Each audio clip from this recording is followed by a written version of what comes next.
Hi Nadia, today we're here at Rally Cats Cupboard and we have a few questions for you. So what is Rally Cats Cupboard? How did it begin and what's your mission? So Rally Cats Cupboard is the on-campus food pantry. We're open to all of UVM affiliated people, so that includes faculty, staff, students, and anyone in the general area of UVM can come to UVM and utilize us. There are no questions asked and no barriers food pantry, so that means basically all we do is collect numbers with the clicker and anyone can come in, they can shop freely and take whatever they would like as long as they're thinking of others when they're taking it, and then they go about their day and we go about ours. Mission is we want to feed UVM's community. So there was a study done in 2020 by Professor Meredith Niles, and she found that 1 in 10 students on UVM's campus were food insecure, and so from then it became an SGA initiative that was introduced to the Senate to kind of help figure out how to help food insecurity on UVM's campus, and then it kind of turning into a 501c3, which is a nonprofit organization, and then we partnered with the Vermont Food Bank. And we've moved into different spaces throughout campus, but this is kind of our permanent location right now in the Davis Center, which is the perfect location because it's the hub of campus. How do you get food from the cupboard and how can people donate?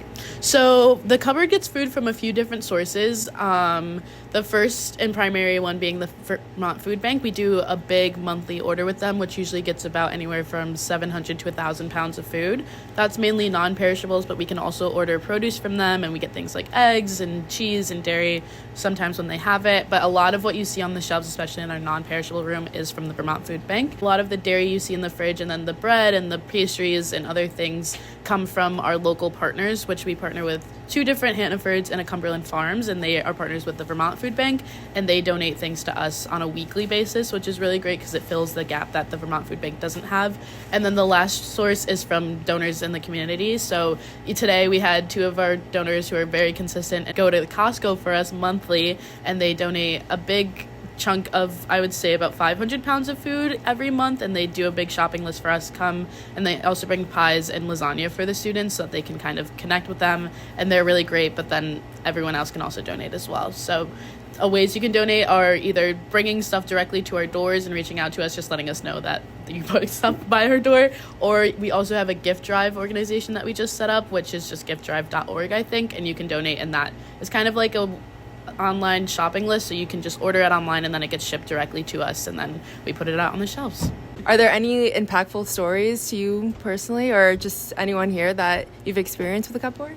I would say definitely. I think coming into UVM, I was a psychology major, so I had no idea about I know about food insecurity, but I didn't really understand the whole entire area that specifically affects college students, so that never crossed my mind. And then once I started volunteering here, it completely changed the trajectory of my time at UVM. I ended up changing my major and made this my sole focus of my whole entire UVM journey, and I'm so thankful. I've made so many connections with so many wonderful people from all over the country, and then also internationally with the grad students here. I've met so many people, learned so many cool stories, learned different dietary preferences. I think something I'll take with me forever is the fact that there is a significant difference between jasmine and basmati rice, and you cannot cross that line. That is definitely something I'll always know. That's awesome. Thank you so much for answering our questions today. Yeah. I'm here with one of the volunteers at Rally Cats Cupboard. What does it mean for you to be a volunteer here, and how can people become one? Actually, it was not that difficult for me to volunteer here. I was in the same class as CJ, who is the grad coordinator, and I just asked him if I can volunteer, and he said yes, that's fine. So I think if people want to volunteer, they can just walk in and ask if they can volunteer, and we always welcome new volunteers. So for me, as a PhD student with a busy schedule, I try to be here as much as I can. I feel that this volunteering has been very meaningful to me because first, I am an international graduate student who I was also struggling with finding enough food because we moved here with a family, and I realized that if I can contribute, then it will be more meaningful and valuable for me. And I always like to see other graduate students here, and I always ask them and talk about Rally Cats Cupboard to them. So I will try to encourage people coming over more and more. Do you have any impactful stories about people who have been here and utilized the cupboard?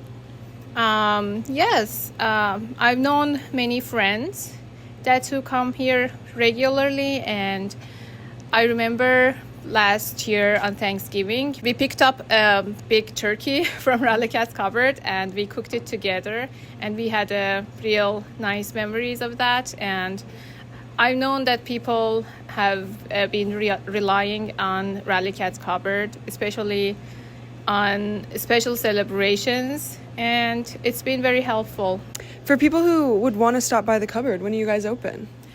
Right now, for this semester, we are open on Mondays, 11 to 1, and on Thursdays, 12 to 2, but that might change, so people can see the schedule on our Instagram, and because every semester it might change, so it would be good to follow us on Instagram, and you can always find our schedules there. Thank you so much.